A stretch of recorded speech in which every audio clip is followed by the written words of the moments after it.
Bismillah ar-Rahman ar-Rahim. The third example that the author gives to show the beauty of Islam is that in this religion it is obligatory for the Muslims to unite and to love each other. And it prohibits and it warns against enmity and division and differentiation between the Muslims.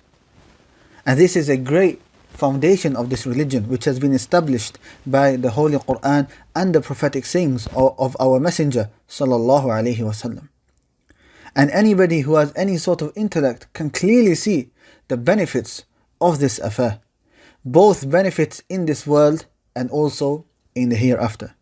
However, this foundation is built upon a principle, a very, very important principle, which is that this unity is upon the truth and not upon falsehood.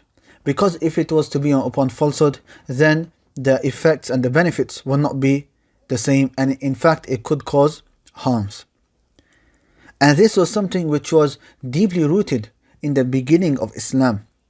And as the Muslims were very few in number and very weak, we saw how they became victorious and nobody was able to harm them. This is because they were holding firm upon this foundation. And they believed and they knew that with full certainty that this is from the foundations of the religion with which they can become successful in this world and in the hereafter.